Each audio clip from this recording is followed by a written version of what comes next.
Hello， 大家好，我是 Julian 朱利安。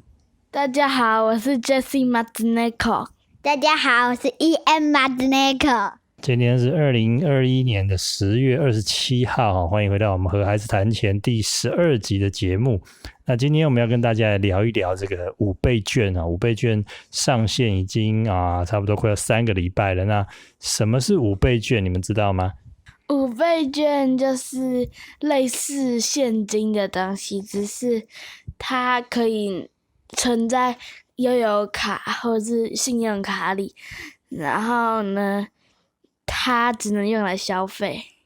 对，政府发来让大家可以消费的，每个人有5000块的额度你可以存在信用卡或者是这个电子支付，你也可以领实体的纸本券。那事实上不只是今年其实在去年疫情的时候政府就已经发过一次这个3倍券。那在更早之前，在2008年的时候那时候其实也发过一次叫做振兴券那时候发了3600块。好，那你们知道为什么要发这个5倍券吗？因为呢，疫情关系，很多商饮业或是旅游业都暂时休息或者是倒闭了，所以呢，政府就要发这个只能让人用来消费的券，鼓励大家消费。讲得很好因为疫情的关系然后所以很多这个商家都受到了影响。那你们有没有发现这一次什么行业影响最严重的？有没有注意到？餐厅。餐厅，对，还有吗？旅游。对，餐厅跟旅游，对不对？像我们家附近很多餐厅，现在因为之前不能够在餐厅里面用餐，所以呢，很多这个餐厅都休息，甚至于就根本就倒闭了。然后呢，因为疫情的影响，大家不敢外出所以之前这个旅游一直也都是影响很严重的一个行业。那有没有什么行业反而其实是因为疫情而受惠的？你们有没有注意到？就是一些线上买东西的，还有一些买菜网栽培的。对线上购物，为什么你知道吗？燕，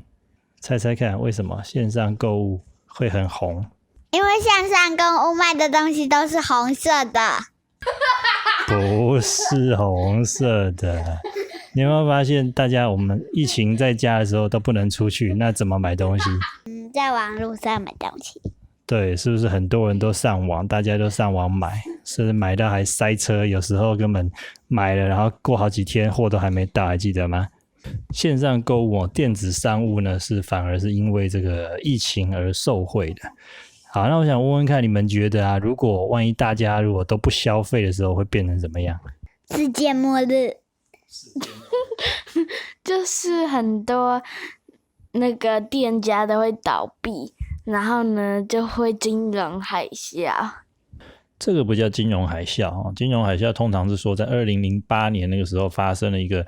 全球性的因为金融的问题造成的一个经济的灾难所以叫金融海啸。那通常这个呢我们叫做经济衰退。举例来说，像刚刚我们讲的这个餐厅的例子如果你是餐厅的老板，那如果很多客人都不来你的店里面消费吃东西了，那你就没有收入，对不对？那没有收入你就不能发薪水了所以你的员工你的这些厨师可能他们都会失业。那你自己呢可能撑不下去的话也要关门倒店所以其实这边要有一个很重要的概念跟大家分享，就是说其实我们在消费的时候其实就是创造别人的收入你去买东西的时候呢，店家的老板其实他就有收入了。那虽然我们会鼓励大家说平常不要乱花钱，不要乱买东西，但是因为像疫情这样是一个全面的影响，然后在很短的时间内突然有很多人一下子都没有收入。那你想想看如果你的收入变少，是不是你也会不敢乱花钱那不敢乱花钱呢，你也会慢慢的减少消费。那这个时候你减少了消费，其实也会变成别人的收入呢也慢慢的受到影响，慢慢的变少。那这个时候呢就有可能造成更多人失业，然后更多人减少消费，然后更多人的收入又变少就变成一个恶性循环。那这个最坏的结果就叫做经济衰退。那另外呢，像这些如果失业的人，他也有可能没有办法很快找到工作，像我们喜欢的一些餐厅，它倒掉了，他可能也没有办法再很快的重新再开始那这些失业的人，可能他们的家庭啊、生活啊都会受到影响。那如果时间太久了，或者是影响层面太广，也会造成一些社会问题例如说，可能有的人压力会很大会造成一些其他的状况。所以为了避免像疫情这种情况造成这种恶性循环不断的扩大，所以呢，政府就决定发放这个5倍券，然后鼓励大家消费其实它就是在创造一个整个社会的一个收入希望大家能够快点回到正常的生活。为什么？你想想看，为什么政府它不直接发钱？因为发钱可能有些人就会拿去存起来，或者是投资之类的，那这样子政府就没办法达成他想要达成的目标，就是别人就不会把这些钱拿去消费，而且那个商家也可能不会因为这笔钱就能继续撑下去。答对了，我们刚刚讲的就是你的消费其实就是创造别人的收入所以如果政府直接发钱的话，也很有可能大家会觉得还是很害怕疫情或者这个经济的状况而把钱存起来，那就失去了这个消费的功能。所以在这边其实我们也可以借由这个经验观察到说，其实钱这个对于整个社会它的功能其实你就可以想象，好像我们人类的这个血液在身体里面到处流动，然后输送养分。那如果因为这个疫情或者某个原因让这个钱的这种流动的速度在社会里面变慢了，甚至停止这就好像我们人的这个血液如果万一停止流动一样那这个人其实就很危险。所以呢，这个社会也是一样，那这个时候就要依靠这个政府政府的帮忙，那透过这种所谓的发5倍券这个正式的名称叫做这个财政政策来振兴经济让这个经济慢慢的恢复，让大家可以重新获得收入不要进入这个恶性循环。好，那我们先来聊一聊你们的5倍券，你们现在都怎么运用？我有3000块拿去买书，然后大概1500拿去买手表，然后剩下的钱就是买一个桌游，然后如果还有钱的话就是存起来，或者是再去买书买手表，然后买书，还有买桌游在这里我们要强调一下，因为每一个家庭的状况都不一样所以每一个爸爸妈妈呢，对孩子们的这个5倍券的使用也许有不同的规划。那如果小朋友同学们你发现你的5倍券是爸爸妈妈拿来呢补贴家里的一些开销的使用那也很棒因为这就是身为家庭的一份子，能够帮忙爸爸妈妈分担在这个消费支出上的一些压力我觉得这也是一个很好的运用。好，那我们再来想想看如果今天政府发的不是强制你一定要拿来消费的5倍券，而是可以拿来存或者让你自己规划的，那我们可以来做个练习想想看这笔钱你自己会怎么规划。 Jessie 你要跟我们聊一下你的想法吗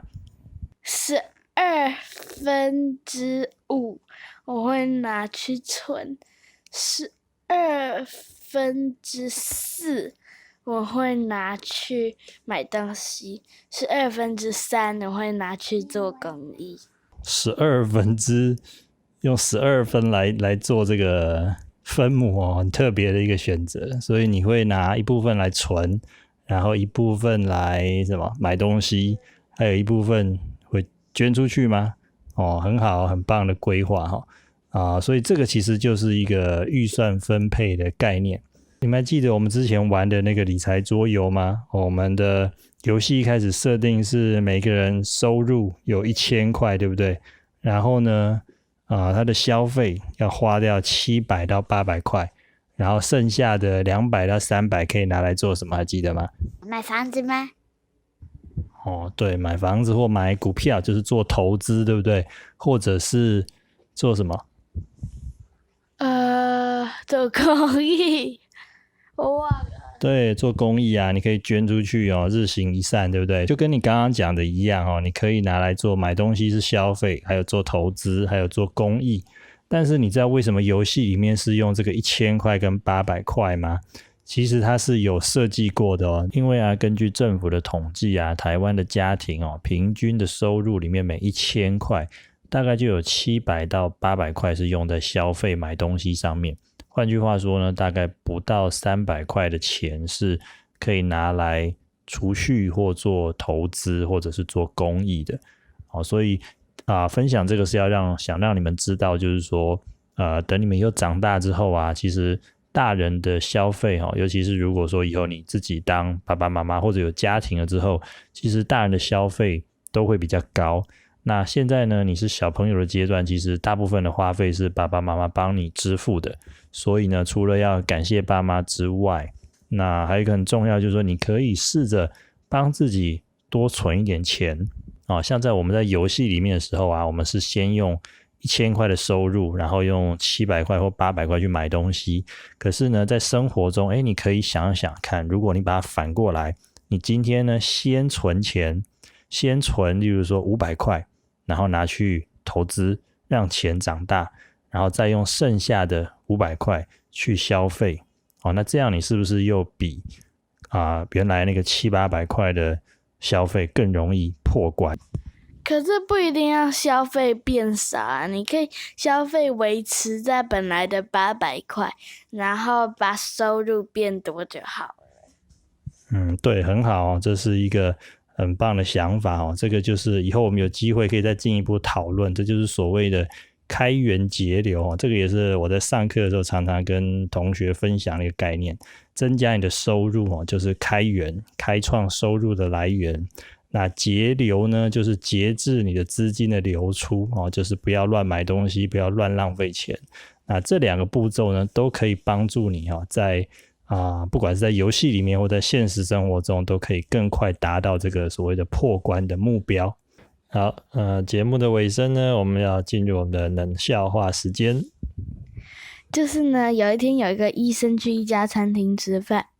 然后他要点餐的时候，发现服务生一直摸他自己的屁股，然后医生就关切的问他说：“有痔疮吗？”服务生用很无奈的表情说：“请你点菜单里有的菜好吗？”好了，那么今天的节目呢，就到这边告一个段落咯。请大家别忘了帮我们按赞、订阅及开启小铃铛，也欢迎赞助抖内给我们一点鼓励哦，谢谢大家，祝大家防疫平安，我们下次见，拜拜。哦吼！